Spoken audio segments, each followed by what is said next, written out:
that, Haas, take it away. Sumo, we all know half these stock spotlights are what you throw my way anyways, so don't give me all the credit, that's for sure. Anyways, special little treat this morning on STT Radio.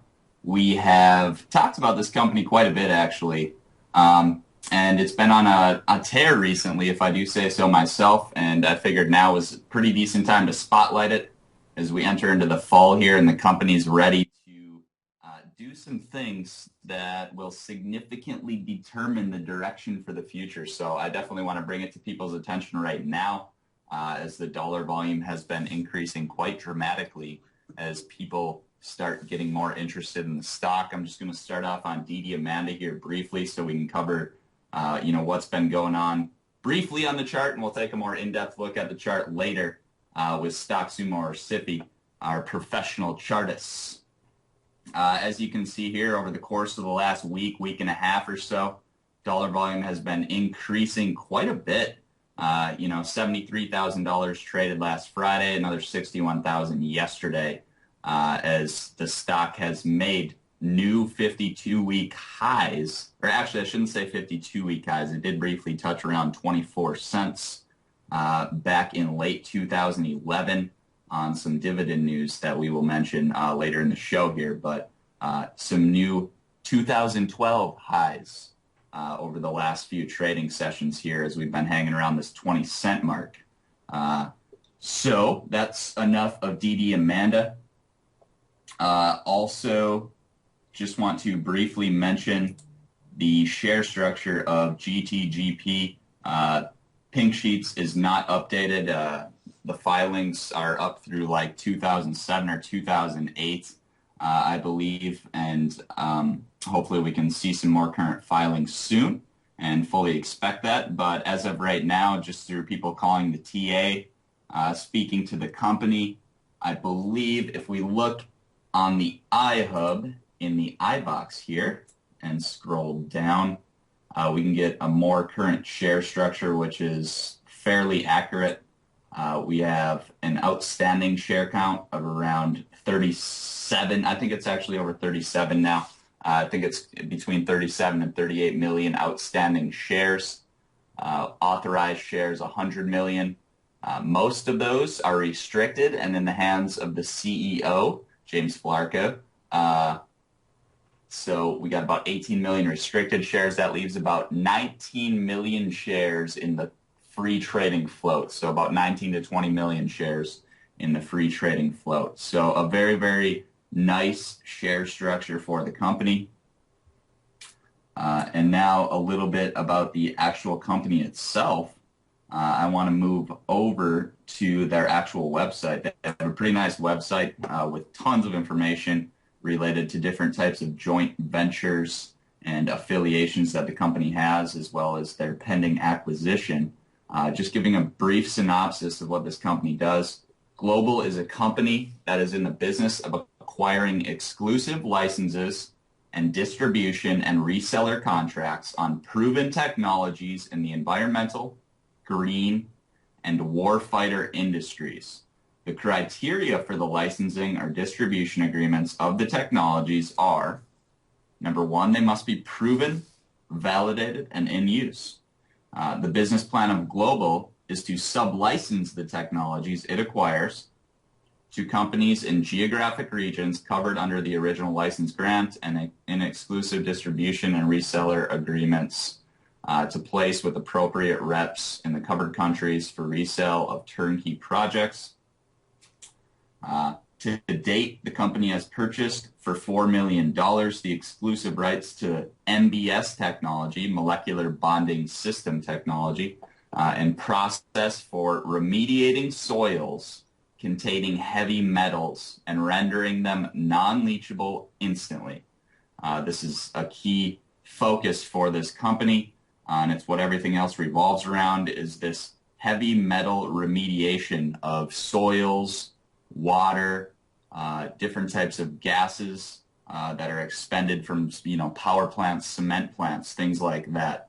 And with the recently changing standards and regulations through the Environmental Protection Agency and governmental regulations in general, most of these plants are going to have to reduce these heavy metal emissions from their plants, and so they need these types of technologies. That's why this technology and this company are garnering more and more interest as they have been doing some of their studies and forming some affiliations in this little sector here. Anyways, this technology, the MBS technology, tested by the EPA and also Brookhaven National Labs and met all requirements for use. So obviously positive testing going on. It actually works. In additional technology licensing, we have concluded agreements for the exclusive purchasing, distribution, and reseller rights for technologies developed by MSE Technology Applications. And this is huge here. This is a big focus of the company right now.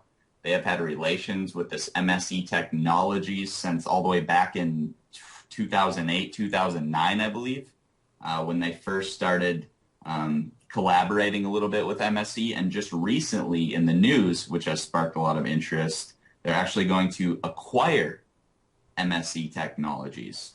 And MSE Technologies has some awesome governmental affiliations and contracts throughout its history, throughout the last 3 decades that we'll talk about in a bit, and I'll let Howie actually talk about that in a second here. I just want to finish reading this overview.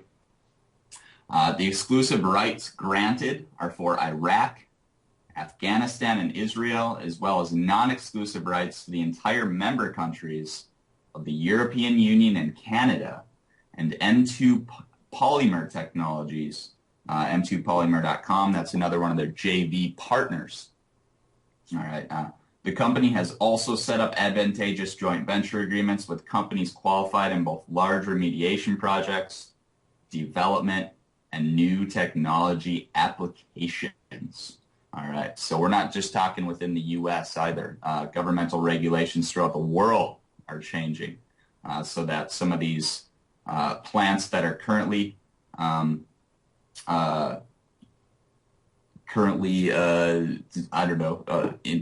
actually doing things need to reduce their heavy metal emissions, and new plants that are being built currently have to be built to reduce their heavy metal emissions.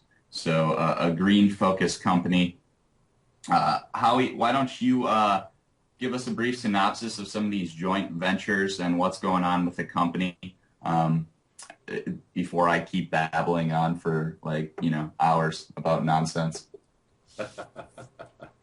Well, they have, this is something that Mr. Falacaro has been doing some time. As you mentioned at the top, he's in the business of acquiring these exclusive licenses and distribution on proven technologies.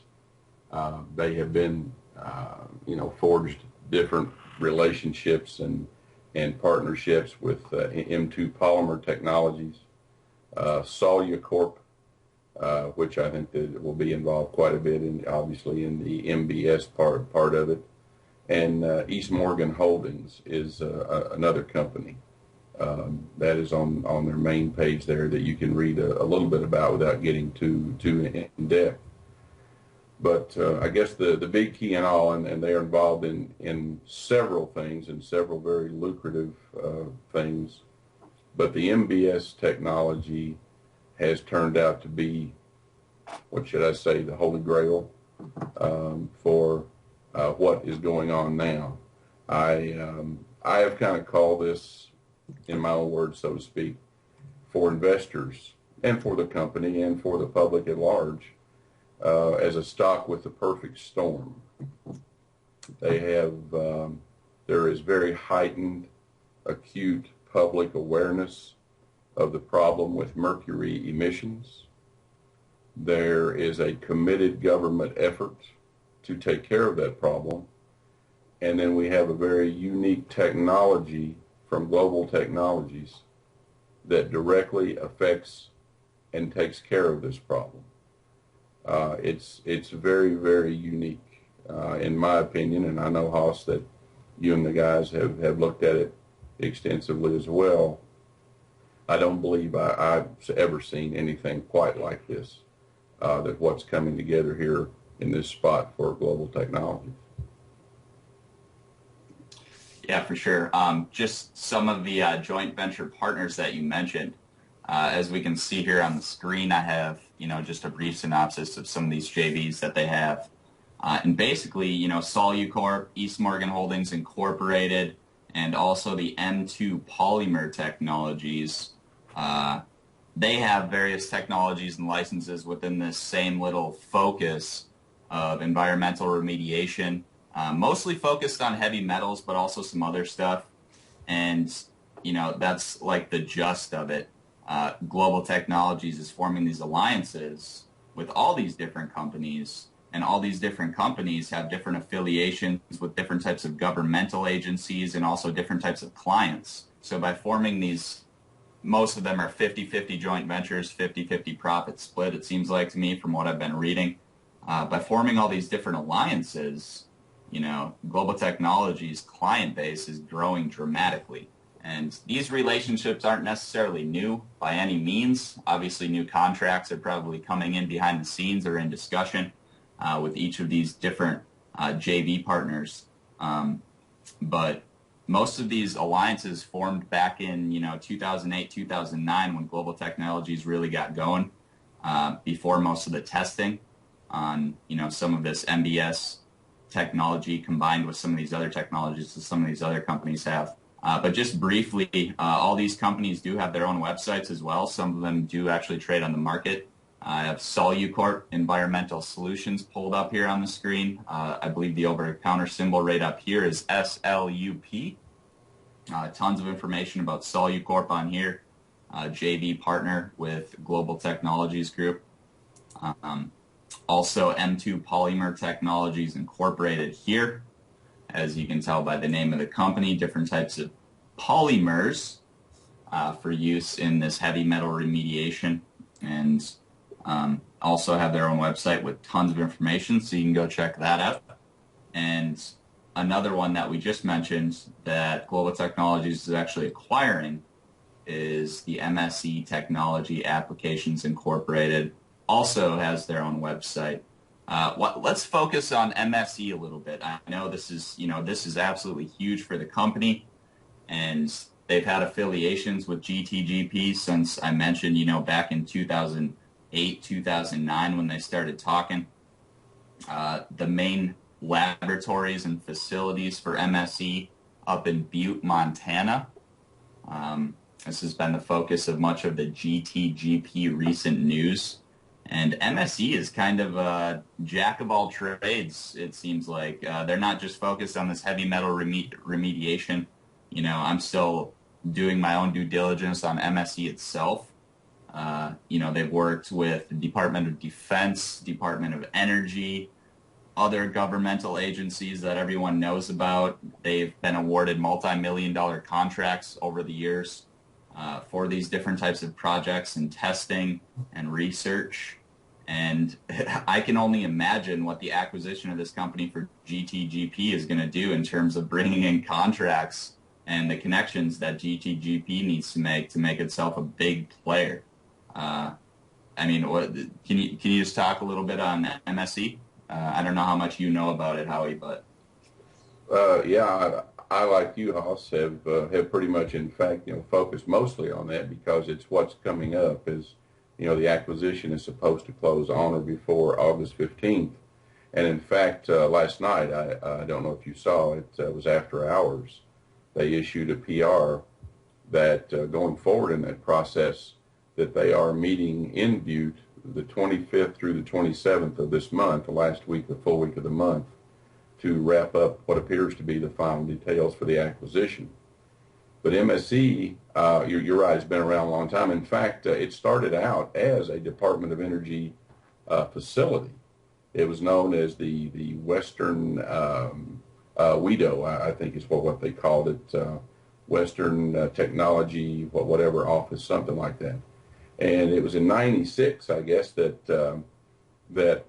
it was bought out and taken private and became MSE. I mean, they're into, as you say, beyond what we talk about here and what seems to be in the spotlight. engineering services, they control panels, waste and munitions ordnance as well, remediation, water treatment, groundwater monitoring, laboratory analysis, geoprobe drilling services. These people are a jack of all trades in this area and have a tremendous amount of expertise and have a tremendous amount of talent. Due to the economy, like everyone else, I guess, in this period where the economy was down, they suffered some as well. But Mr. Falacaro, as part of this process, and I think that gives us a hint to what the future is for this alliance, has talked about double and tripling the workforce again from where it is currently. And they, in fact, I have seen online that they have been posting, MSE has been having employment ads out in the trade publications. And I think even going to give first look at some of the talented people that had to leave because of the downturn in the economy. Yeah, it seems like they're really looking to not only upgrade the plant and get people working and stuff. So it's all very positive things to come there for MSC technology applications, and I believe they're going to are they upgrading that plant out there too, I assume?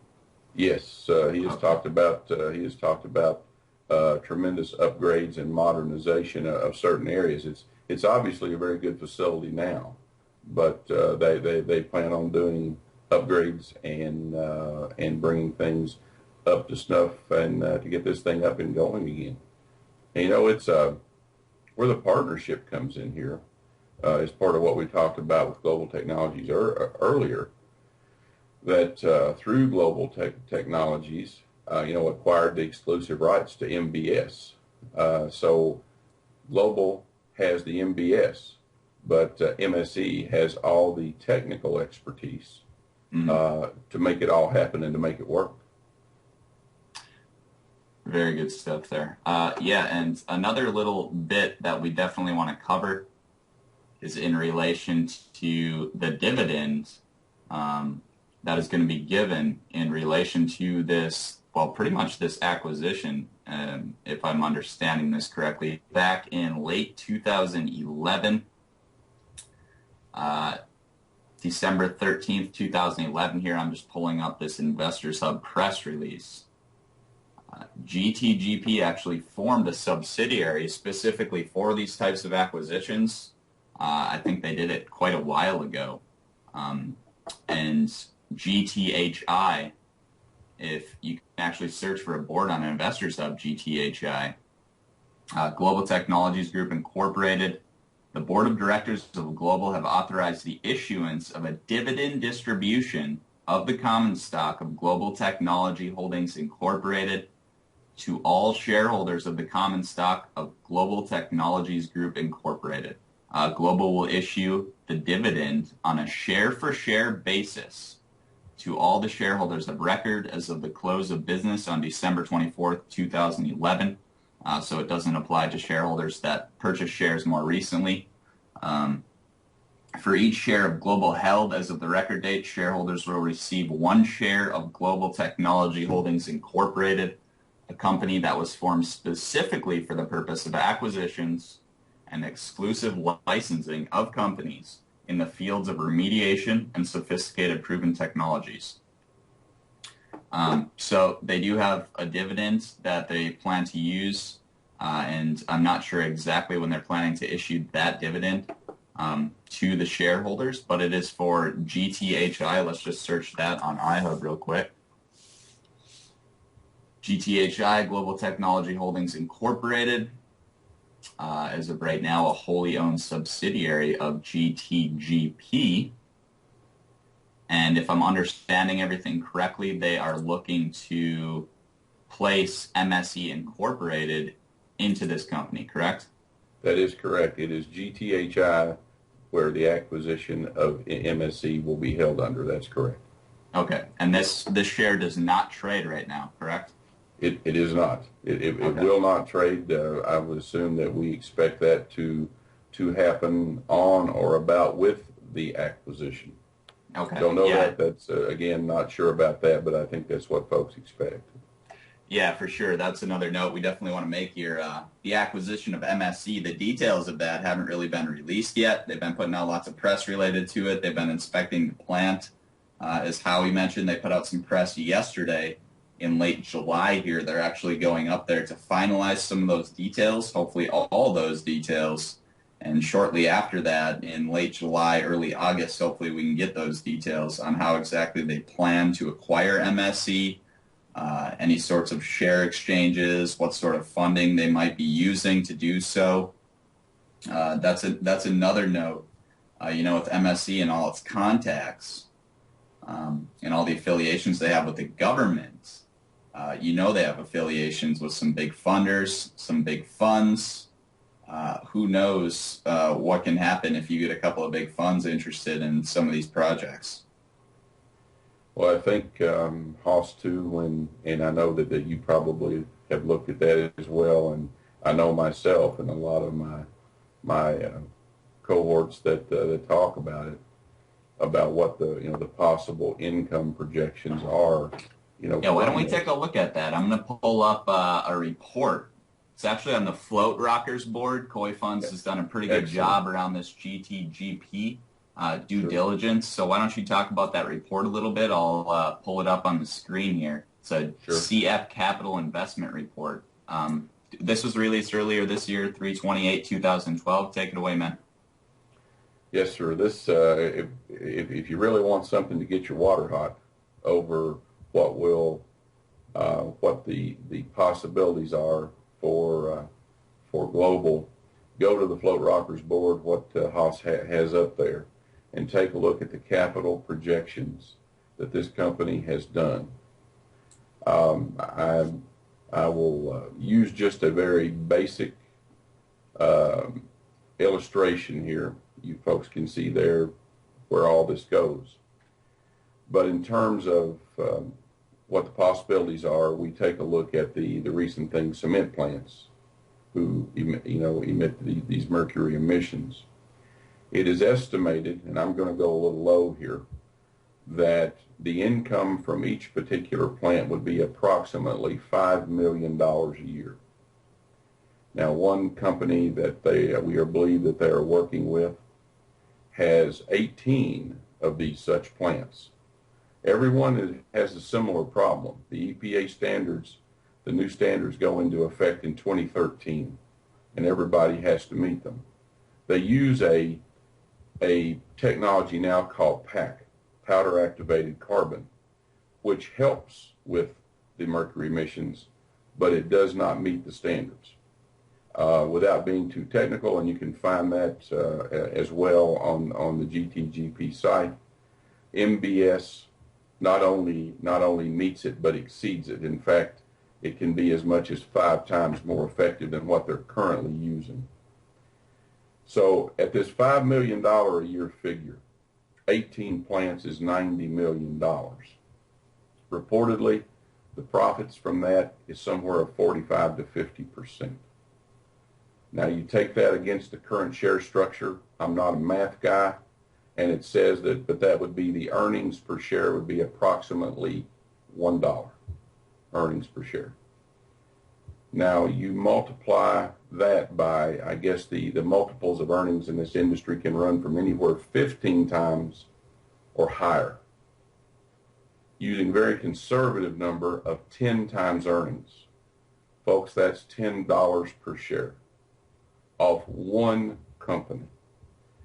And the big thing that you're talking about getting your water hot is there are over 100 members of the Portland Cement Association, and they all have multiple plants, and they all have the same problem and the same deadline.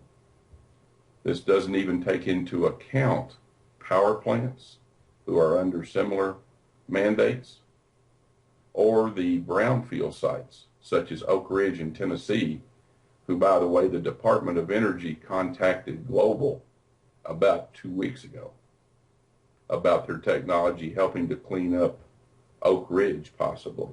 In fact, they've already kind of been there, but this is just expounds on it a little bit. So yeah, I won't do the numbers for you. You look at the numbers. CF Capital says 6-month target $5 plus, 18-month target 15 plus. I'm a raving lunatic, and my misguided opinions are mine only. But I personally think it's easily attainable. This is, again, the perfect storm, folks. I think you need to take a hard look at something you may never have seen before. Wow, I'm glad I brought you on because I couldn't have said it better myself. I'm not one to drink the $10, $20 share prices just yet, but I've seen crazier things. Let's put it that way. And if there are any types of companies that could pull it off, it's companies that are doing some of the things like I see GTGP doing right now, and especially with the alliances they're forming that already have a network within governments, not only within the United States, but also overseas. We've mentioned it a couple times, but there are also various companies overseas in different countries that want to sublicense these technologies as well. And, basically GTGP is forming a central portal for these different types of remediation technologies, and GTGP is just going to be sitting back and raking in the cash with their little turnkey business that they're forming here. It's just astounding. There's a nice young lady that online that I'm fortunate to be associated with, who has been just a monster at digging up information, not only on global, but anything related to what global is doing. Mm-hmm. And just recently unearthed a government document with regards to the brownfield situation on Oak Ridge. But they have been storing, Hoss, they have been storing soil because they cannot get rid of it that is mercury tainted. They can't get rid of it, and they've been storing until they can figure out what to do with it. And I think that has a lot to do with why the Department of Energy contacted Global a few days ago. The dots, connect the dots. Just connect the dots, and you'll see why I really don't get a lot of sleep right now. I am. This is how this is going to play out. Let me tell you something. We global investors, we love that green, and we're going to stick around until we get it, and I think we are. Yeah, I trust me, I've been losing sleep the last few nights doing some due diligence on the company. I have been interested in GTGP, just checking my posting history for quite a while here, but I haven't done the super in-depth DD like I have been doing over the last couple of days, and my little head starts spinning and forming some little speculation and hype, but I don't know. I'm just trying to stick to the facts right now, but I see where you guys are coming from. This is setting up to be something big if they can pull this off, that's for sure. I'm very excited to see the details of this MSE acquisition. Very excited to hear them start talking about some of the contracts that they are already having discussions on. We're talking about big government contracts, not the small fish $50,000 contract. We're talking multi-million-dollar projects. And he mentioned the multi-million-dollar projects with, just Ash Grove, just one company, obviously a well-known company with tons of plants, but that could potentially bring in, $50 to $100 million a year alone, just with, Ash Grove contracts and their various plants. And that's not, bringing in all the other cement plants and coal-fired power plants that are going to need the same types of technologies to, get up to par with the new governmental regulations that are going to come out in 2013 here. And that's just within the U.S. So. Yeah, it doesn't. Yeah, overseas has much the same problem, and in a lot of ways it's certainly a lot worse because they haven't been really doing what the United States has been doing for a long time. Oh, absolutely. Absolutely. Yeah. Do you have anything else to add, Ben? I'm trying to think of what we're missing here. Obviously, we can't go into all the details. We'd be here forever, but I just want to Oh, make sure we cover all the key points of some of the things that we want to touch on. Anything else you can think of that we should cover here? well, just I think that probably from the standpoint that we can, is myself as a completely uninformed and ignorant investor, there's not Aren't we there's all? not a whole lot more to go, but the everything. Well, there is one important thing. I guess an important point to make, and you briefly touched on it, but I'll go just a bit further, Hoss. Sounds good. Is that the MBS technology is not a supposition. It works. It has been certified to work, and is already has been proven to work in several areas. The power plant area is that one of the great things that happened as well, and that people were concerned about, is that not only does it take the mercury emissions out, but it adds nothing to the NOx or SOx emissions in the off gases, which is astounding. Which makes it much cleaner. That makes it so clean in taking out the mercury as well. But the last really big thing, I guess, that involved with that is there becomes the matter of what's called benchmarking by the EPA. That once all this testing is finished, which it pretty much is, I think that there may still be a little lap or two to go, but not very much. But it is very much anticipated that MBS will receive the benchmarking designation by the EPA, and it's what everything else will be measured against, and in effect becomes the gold standard. I can't even begin to imagine what that does when that happens. So there's a lot to look at. There's a lot. I got to strap myself down the chair here. I get fired up. So. All right. Oh, I know. It's exciting. Benchmark. So by that, you mean you're saying that this technology could potentially be so good that the EPA says you have to be at this level or above? That is correct. It is the benchmark by where every other process will be measured against, because of what it is shown to be so far, how effective it is. Wow. Yeah, that's impressive. I know you mentioned the pack technology, I think it was, that some of these power plants are using, or cement plants. And, now they've been releasing press on combining that technology with the MBS technology, correct? That is correct. It was interesting, and again, not being from the technical ilk, only being able to barely operate a computer, if you will see the final report, let me direct people to this too, if you want something that's really interesting. If you go to the global website, and on the left, the white links that start with about us, MSE summary, MSE faculty or facility. Yep, I got it up there. Cement plant final report. I'm there. All right. You click on that link and you will see the PDF that says the mercury report. This was the molecular bonding system mercury cement plant treatability study final report issued just last month. And for the technical folks, it gives you everything that you want to know to get lost in a fantasy land here. But basically, fast forward to page number 11. All right, hold on. This viewer sometimes takes a little while to load. I will try to pull this up here.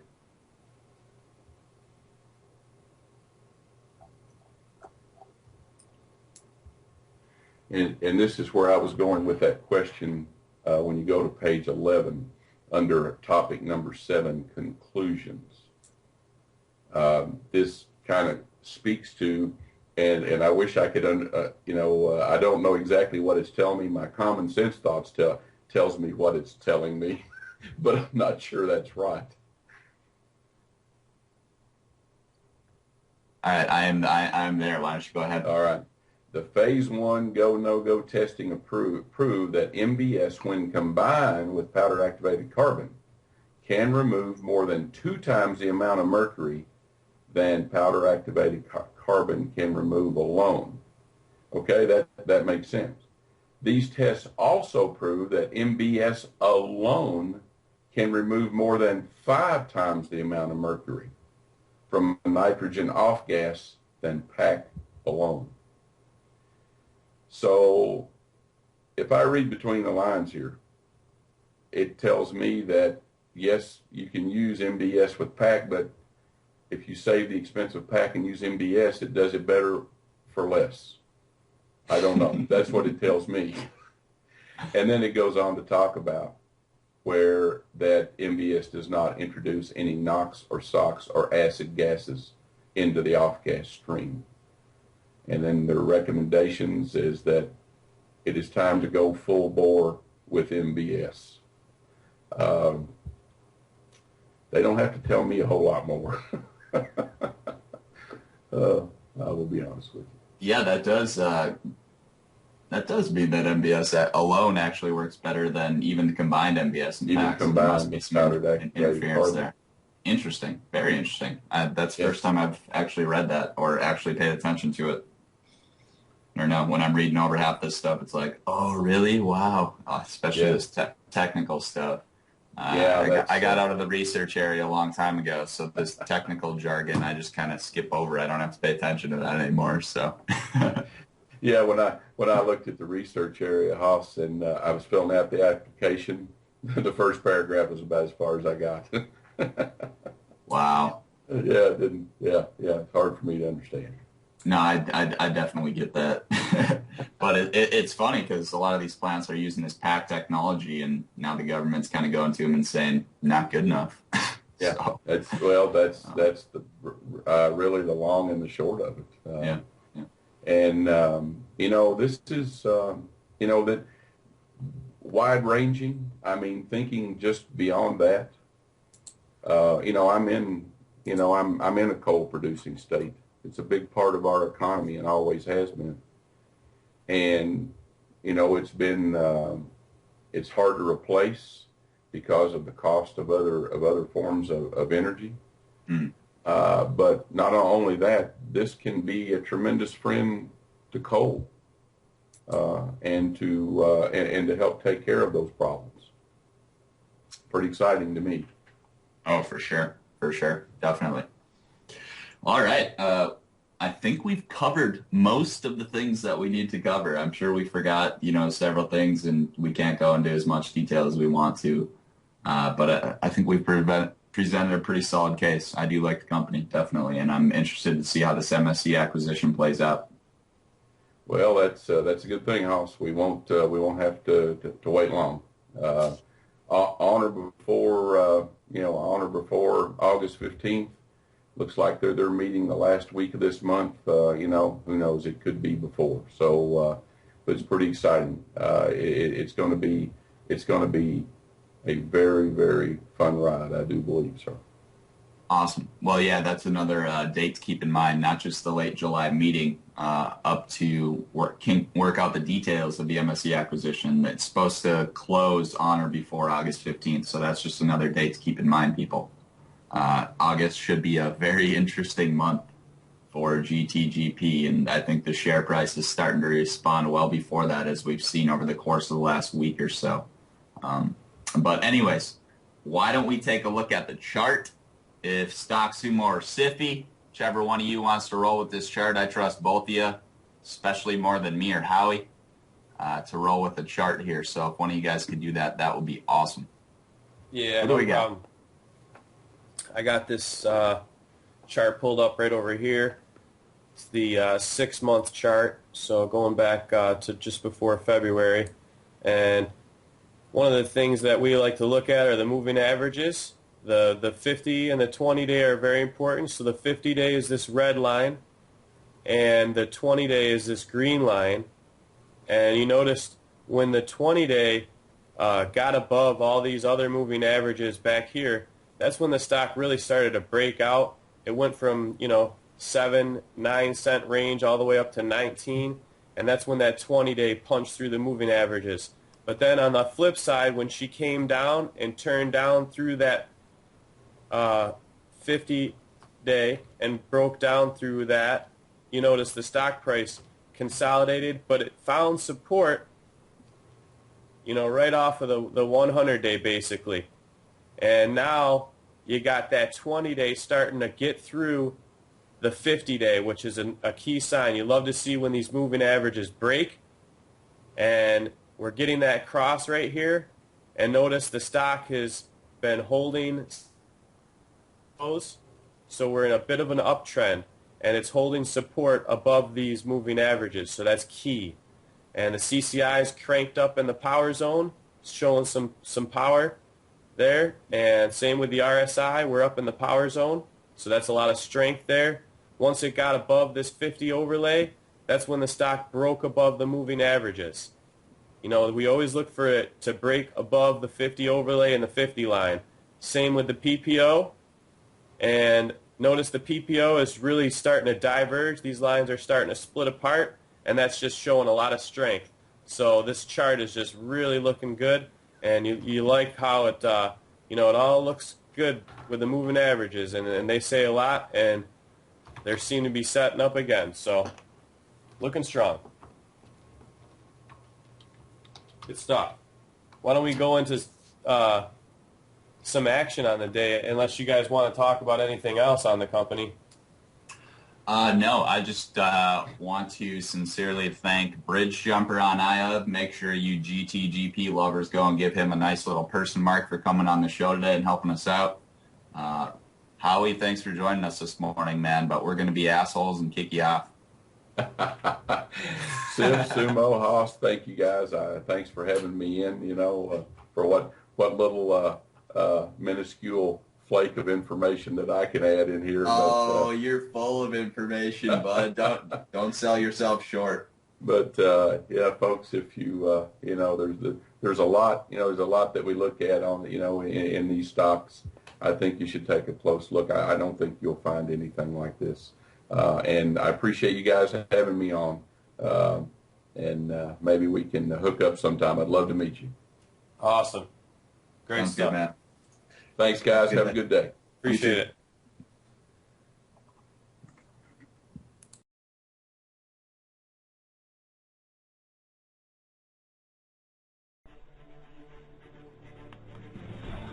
Thank you for listening to Stock Traders Talk Radio. All views and topics talked about on Stock Traders Talk Radio is solely for entertainment purposes.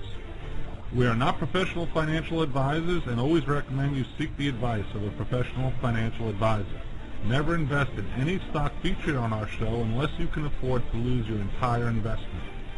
The information contained on our show is based on sources which we believe to be reliable, but is not guaranteed by us as being accurate, and might not be a complete statement or summary of the available data. Stock Traders Talk Radio advises that the investments in companies profiled are commonly considered to be high risk, and use of the information provided is at the investor's sole risk. Thank you for listening to Stock Traders Talk Radio.